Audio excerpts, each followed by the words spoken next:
यहाँ पर मुझे ये पूछना है कि शादी के बाद चीज़ें चेंज हो जाती हैं ऑब्वियसली, तो वो क्या हैं जो, what are the things that we should expect after marriage?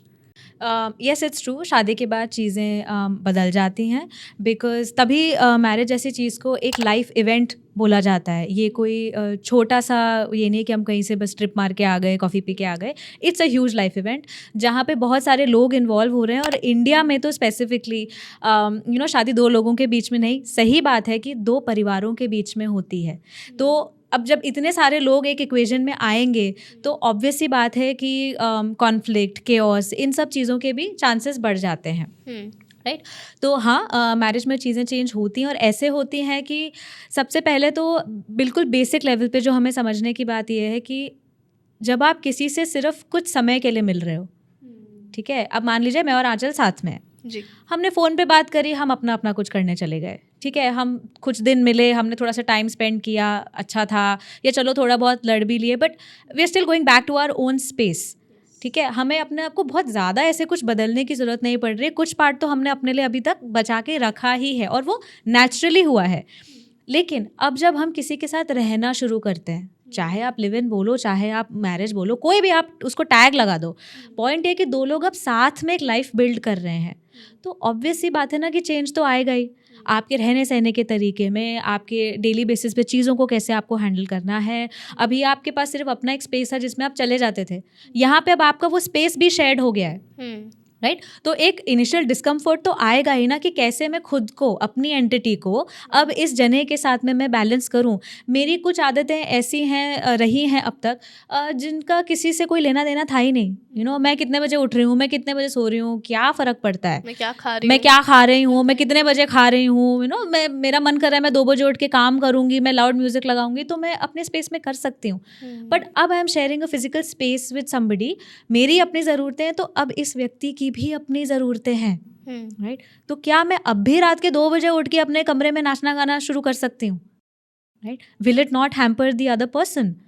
तो किस तरीके से आप वो एक बैलेंस क्रिएट करोगे कि आपका सेल्फ भी मेंटेन रहे, राइट? आप सामने वाले को भी सपोर्ट कर सको, और आपका रिलेशनशिप, जो तीसरी एंटिटी जो मैंने बोला, वो भी एक हेल्दी वे में ग्रो कर रहा है। हम कहीं से भी, हम दोनों जने रिलेशनशिप पे भारी नहीं पड़ रहे कि तुम मेरी सुनो, सब कुछ मेरे हिसाब से होगा, मैं ये नहीं करूँगा, मैं ये नहीं करूँगी। You have to work together as a team. और ये बहुत ज़्यादा हो जाता है, मतलब लिटरली इन योर फेस हो जाता है जब आप साथ रहना शुरू करते हो। दूसरी बात, अब जब आप साथ रहने आ गए, राइट, अब आपकी भी आइडेंटिटी में कपल, पार्टनर, कंपेनियन, ये बहुत ज़्यादा उभर के आ गया। जिस तरीके से लोग आपको व्यू कर रहे हैं, अब वो भी तो बदलेगा ना। पहले आप इंडिविजुअली बाहर जाते थे, अभी आप सबको पता है कि आपके साथ एक दूसरा व्यक्ति है, तो आपको उनको भी तो अपने साथ लेके चलना है। आपकी आइडेंटिटी का अब वो पार्ट बन गए। कैसे अब आप उसको बैलेंस करोगे, राइट?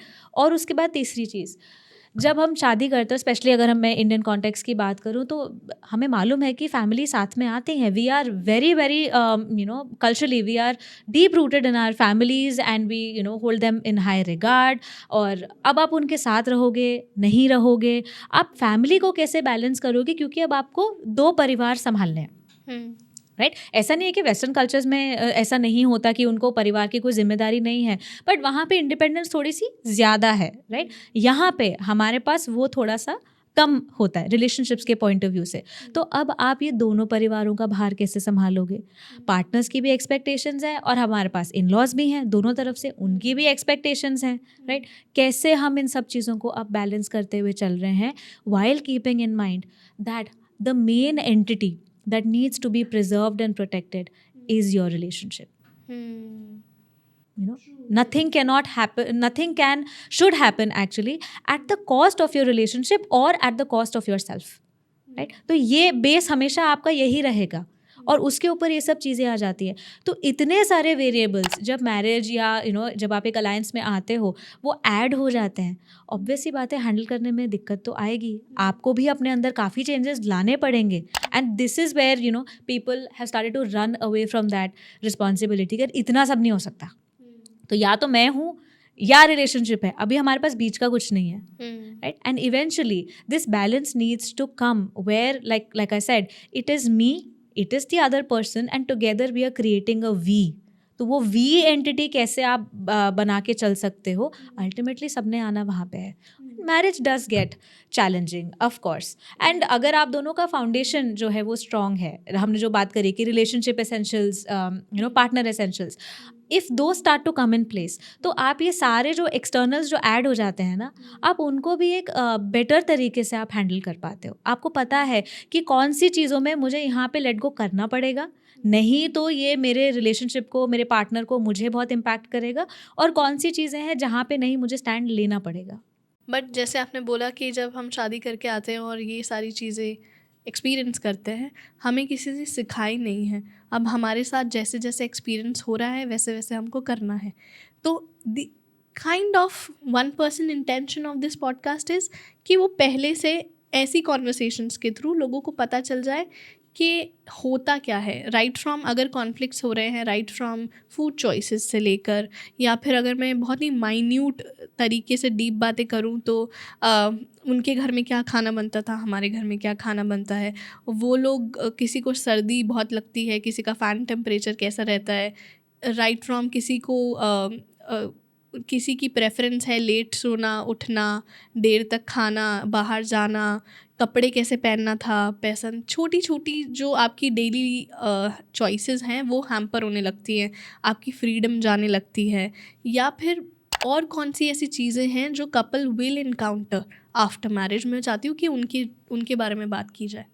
देखिए, ये सब चीज़ें जो आपने बोली ये कुछ हद तक तो ज़रूर होंगी, लेकिन बट इससे ज़्यादा और डीप क्या है? इससे डीप तो यही सब चीज़ें बढ़ जाती हैं, और वो इसलिए बढ़ जाती हैं क्योंकि हम सबसे पहले तो ये नहीं समझते कि it's a choice that we are making. When you're choosing to be in a relationship with somebody, you're choosing to get married to this person, right? तो पहली बात तो you are operating from that space. अब choice लेने का actual मतलब ये है कि आप हर चीज़ की छानबीन करिए, आप सारे पहलू इवेल्युएट करिए before you take that one decision. और लॉन्ग टर्म पार्टनरशिप या शादी जैसा डिसीजन मेरे हिसाब से जल्दबाजी में नहीं लेना चाहिए, या सिर्फ कुछ चेकलिस्ट को फॉलो करते हुए नहीं लेना चाहिए, डर में नहीं होना चाहिए. इन सब चीज़ों को, अब क्योंकि दिक्कत तो देखो आएगी जब जब इतने सारे बर्तन होंगे एक जगह पे, तो आवाज़ तो आएगी ही ना. तो हम पहले समझ के चले कि हाँ, some things are a given. हर चीज़ अपने साथ कुछ अपने क्राइटेरियाज, कुछ अपने तौर तरीके लेके आती है, तो मैरिज अपने साथ ये सब चीज़ें लेके आती है. मुझे इनको ध्यान में रखते हुए पहले तो ये चॉइस लेनी है. मैं बाद में जाके कंप्लेन नहीं कर सकता या कंप्लेन नहीं कर सकती कि अरे यार ऐसा कैसे और वैसा कैसे, right. Second most important thing is, जो मुझे लगता है कि अक्सर एटलीस्ट शादी के डिस्कशन में मिस हो जाती है, वो है टाइम. हम क्या कहते हैं, टाइम भाग रहा है, टाइम चला जाएगा, अभी शादी कर लो, टाइम जा रहा है, टाइम जा रहा है. हमें ये ना कहते हुए ये कहने की ज़रूरत है कि हमें समय चाहिए. मुझे ये टाइम देना है समझने के लिए कि क्या ये व्यक्ति, क्या ये रिश्ता मेरे लिए लॉन्ग टर्म में सही है या नहीं. वो आपको 1 महीने में, 2 महीने में, 3 महीने में नहीं पता लगेगा, क्योंकि शुरू के कुछ महीने तो वैसे ही सभी के अच्छे होते हैं. आज आप और मैं बात कर रहे हैं, हमें अच्छा ही लग रहा है ना. बात तो तब है कि हम जब ये कॉन्वर्सेशंस रिपीटेडली करें, राइट, हम अलग अलग सेटिंग्स में एक दूसरे से मिलें, तब हमें समझ में आएगा कि हम सच में एक दूसरे के साथ ब्लेंड कर सकते हैं या नहीं, राइट. और एक रिलेशनशिप में ये बहुत इंपॉर्टेंट है, क्योंकि जो एक हनीमून फेज़ होता है, एक अच्छा फेज़ होता है, वो तो इवेंचुअली कभी ना कभी ख़त्म होगा. और फेज़ है ना, तो दोबारा भी आएगा, लेकिन हनीमून फेज़ ज़िंदगी भर नहीं चल सकता. मैरिज के बाद भी अब भाई आ गए, आप हनीमून से वापस आ गए, आपने अच्छा समय बिता लिया. अब जब आप रियल लाइफ में घुस रहे हो, राइट, तो क्या क्या हो सकता है ये आपको सोच समझ के चलना पड़ेगा, ताकि आप उन चीज़ों को हैंडल करने के लिए अपने आप को इक्विप कर सको. स्किल्स होते हैं, लाइफ स्किल्स, बिहेवियरल स्किल्स, जिनको अब खैर लोग इतना इंपॉर्टेंस देने लगे हैं. और अभी भी मेरे ख्याल से जैसे हम कॉर्पोरेट वर्ल्ड में बात करते हैं कि लाइफ स्किल्स बहुत ज़रूरी हैं, इमोशनल इंटेलिजेंस स्किल्स बहुत ज़रूरी हैं, वर्कशॉप कर दो, सेशन कर दो. This is not limited to just the corporate world. This actually is a need of the hour for each one of us, कि मुझे अपने पार्टनर से कैसे बात करनी है. मेरी इमोशनल इंटेलिजेंस तो मेरे रिलेशनशिप में भी आएगी ना, तो मैं उसे कैसे हार्नेस करूं, मैं कम्युनिकेशन कैसे बढ़ाऊं, राइट, मैं बाउंड्री कैसे सेट करूं. मैं क्या बोलूँ मेरे पार्टनर को कि भाई मैं तुमसे क्या एक्सपेक्ट कर रहा हूँ या कर रही हूँ, let's make it work together. These are all the life skills, behavioural skills that we need, right. और वो एक दूसरे को समझने के लिए, वो कौन सा स्किल मुझे कहाँ यूज़ करना है या मुझे क्या सीखने की ज़रूरत है, इसके लिए तो आपको समय चाहिए, राइट. तो अगर हम इस डर से ऑपरेट करते रहेंगे कि टाइम जा रहा है, टाइम जा रहा है, तो टाइम का मुझे पता नहीं, लेकिन आप डर में ज़रूर गलत डिसीजंस अपने लिए ले लोगे. सोच समझ के, चॉइस से ऑपरेट करोगे, सारे वेरिएबल्स कंसिडर करोगे और स्किल्स पे फोकस करोगे जो आपको भी चाहिए और जो आपको लगता है आपके पार्टनर में भी होनी चाहिए. तो वो ब्लेंड जितना सही हो सकता है उतना सही बनेगा. अगर आपको ये क्लिप पसंद आया है तो subscribe to our new channel Hocus Pocus shorts and clips. ऐसे ही अपने आप को एंटरटेन करने के लिए, अब मोटिवेट करने के लिए और अपनी नॉलेज को अपग्रेड करने के लिए देखते रहिए India's first magical podcast Hocus Pocus with Aanchal.